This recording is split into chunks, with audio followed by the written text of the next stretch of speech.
Welcome to another edition of the Insight250 Spotlight series. A big thank you to SMR and a special thank you to MTAB for sponsoring this video. Today I'm talking to Stephan Gans, Chief Consumer Insights and Analytics Officer for PepsiCo. So welcome, Stephan. Thanks, Crispin. Great to be with you. Now look, Stephan, you're an Insight250 legend. That means you've won the award multiple times and been voted a legend by the public. And PepsiCo has consistently won a significant number of awards. You run, as I said, the insights and analytics function globally. So how do you ensure that you and your team keep leading and innovating? Yeah, okay, great question. I think a lot of the credit for that should really go as much to let's say my own team as it has to go to our internal business partners and our boss, our CMO Jane Wakely. Um, we really have a culture of keeping each other's on our toes. We really have a culture of making sure that there's a really right and sometimes challenging balance of focusing on making sure that we have the right capabilities, coupled with a very strong focus on the so what. So okay, so great that you have these capabilities, great you've got this great tool, etc. But how is this impacting the business? What do you want me to learn from this? And I think any company that operates in a hyper competitive market like we do, it needs a culture like that to really keep each other on the toes, and also to keep the phenomenal talent that I have in the team here engaged. Yeah, no, that's important. And I'm sure one thing as well that our viewers would love to know is how did you get into insights?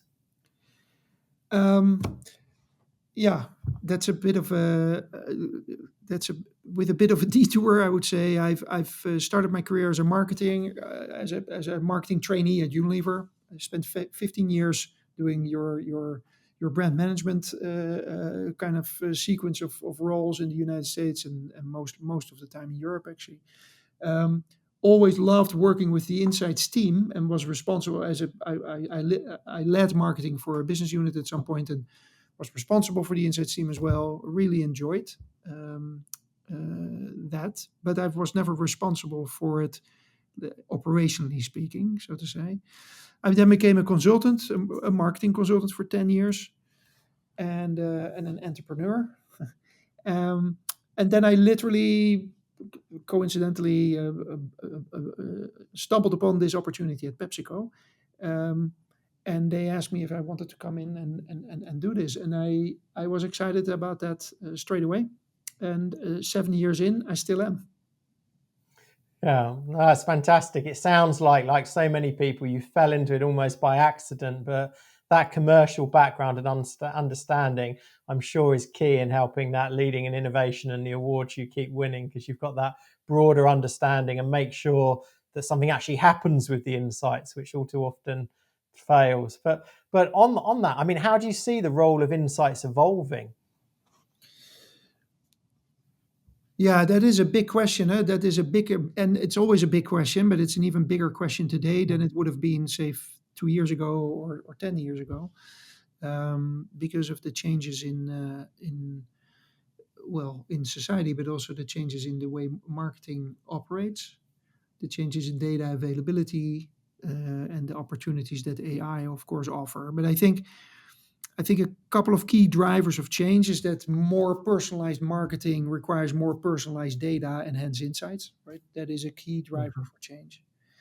Um, I think behavioral data will become the norm, right? Yeah. I think the more we can stop asking questions and start learning from observed behavior, the better it is, because that is ultimately closer to the truth and more human centric.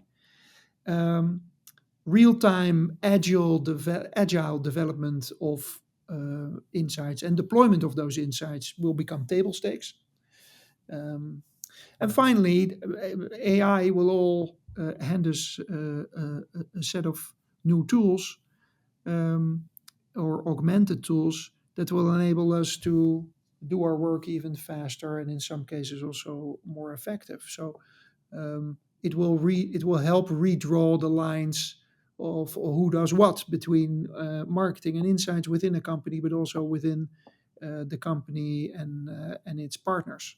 So interesting times. Yes, well, definitely interesting times, Stefan. And speaking of change and innovation, are you struggling to make sense of all your survey data? Well, meet MTab, the insight platform that transforms complexity into clarity. Harmonize all your research, immediately uncover trends, and empower your team to make faster, data driven decisions. Discover how MTab can turn your research into actionable insights, bringing all your insights together in one place. To learn more, visit mtab.com today. Stefan, what are the key objectives of your team and how critical is customer insight for a global brand like PepsiCo? So I always say my team does three key things, right? Inspire, enable, and optimize, right? So we try to inspire the organization with human centric consumer insights that inspire human centric commercial decision making. Um, so that is really about bringing the outside in, and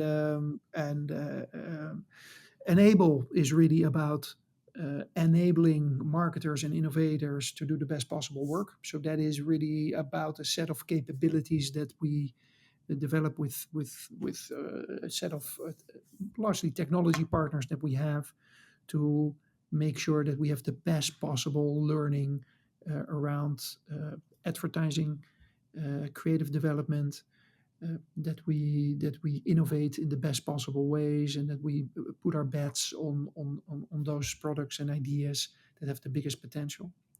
And optimizing is really about understanding our in-market performance and feeding back to the organization, basically holding up a mirror and saying like this is how we are really doing.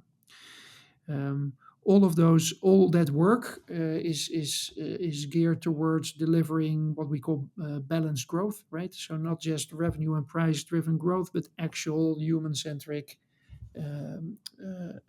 usage, volume growth, household penetration growth, and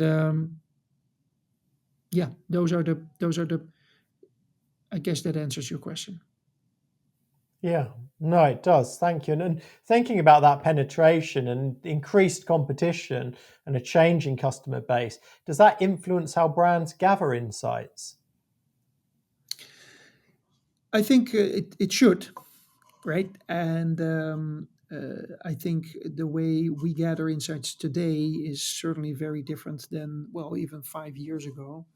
Um, I talked a bit already about the difference between observed behavior and claimed behavior, right? And so really understanding that um, the data that we have access to, whether it's through social media or household panel data or the likes, um, that is in my view, often a superior data source than any kind of answer to specific questions or surveys that are being filled out either on paper or online. That's obvious, but really making sure that you extract the right type of insights and the right type of value from that type of data, um, and insert it in the right processes in an organization this big is our challenge. No, I can imagine that's a big challenge at times. And what role do insights play in attracting new customers and perhaps moving them from occasional users to brand advocates? Well, it's obviously the role of insights to make sure that we offer consumers something relevant, and in our cases, because we're a branded we're a house of brands, so we have to make sure that our propositions are worth paying more for versus private label for consumers. So so why is a Doritos a relevant snack for you when you're watching a game with your friends? And why is it worth paying a bit more for than let's say a private label knockoff or something along those lines. And the second part of your question, we don't really believe in anything but occasional users, right? Even the most the biggest fans of any of our brands will typically only use our brands a few times a year, right? So in our categories, by and large, everybody uses them, but only a few times a year. So the long story short, there is that we are constantly driving penetration. We're constantly selling. Everybody, even the most frequent users today, will be infrequent users tomorrow, right? So it's all about Mm. the laws of growth to that sense, and driving household penetration. Mm. That's really interesting. Thank you for sharing that. And I'm going to chance my luck here, Stephan. Can you perhaps give us an example of a key insight that fundamentally changed a product decision or marketing strategy at PepsiCo? And also thinking about that, how do you then ensure such insights are effectively communicated and implemented across such a huge organization as PepsiCo? Yeah, an example of Gatorade comes to mind, where I think over the years, Gatorade has gone through a phase of focusing its advertising very much on what felt like pro athletes, right? And Mm. pro athletes and endorsing Gatorade, but also giving you the feeling that um, almost you had to be a bit of a pro athlete yourself for Gatorade to be at its peak relevance. Um, the insights team working with the Gatorade team um, understood that there's actually uh, the longer term opportunity is much more, let's say, democratized, right? So insights along those lines were at the basis of the "Is it in you" campaign, right? Which really speaks to the question whether you are um, uh, willing and able to really go for your personal best, whatever that is, right? Mhm. It's your personal Yeah. best, right? And for people who are interested in reaching their personal best, so to say, Gatorade can be an incredibly relevant ally. So the role of insights is to unearth the opportunity and also articulate the insight in such a way that it inspires, obviously, consumers, most importantly. And my experience is that once you've nailed that, the let's say the complexity of change management becomes a lot easier, because everybody recognizes an amazing brand idea, and everybody recognizes universal consumer relevance. So that is an example of an insights or a set of insights, and that has really helped a brand change its proposition and and roll that out globally. Mhm. No, that's fantastic. And do you find there are challenges with communicating examples like that across the organization where it's such a big organization, or have you got any sort of tips around that? Well, I think the usual change management playbook applies, and I just published a book with three co-authors, two from Zappi, our technology partner, and my colleague Kate, that talks a lot about the change management that is required to drive change in an organization. Um, in the book is about driving technology change, but the same type of change applies, or the same type of change management, let's say, tricks and opportunities apply to changing a brand proposition or a brand positioning, right? So it's really, yeah, and I think it's those are often overlooked. Yeah, I mean, at the end of the day, a great idea um, that is not properly, let's say, socialized and rolled out is just a great idea and will not build a lot of business. No, no, absolutely. Execution is so important. And look, I definitely recommend the book. It's a great read, so I encourage people to read that as well. But thinking about that, if you had to give one top tip as to how to be a leader and innovator in our profession, what would you say to people? What would your top tip be? Be curious and make sure that you stay curious. Being curious is not for everybody, if you're honest, right? But you're curious or you're not. That's hard to learn. But even if you're curious by nature, staying curious, if you're in a job that has many different demands put on it, in an environment that is changing at the speed that it is changing, is just outright challenging. So being and staying curious, I think, is the first thing that comes to mind for me. I think that's great. I love that. Be curious. Well, thank you so much for your time today, Stephan. If people want to see the whole interview and all the things that we talked about, you can go to the Research World site or go to insight250.com.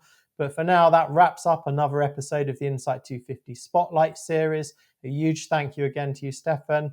Do stay tuned, everyone, for more episodes with more discoveries. And don't forget to like, share, and subscribe. And until next time, keep innovating. Thank you.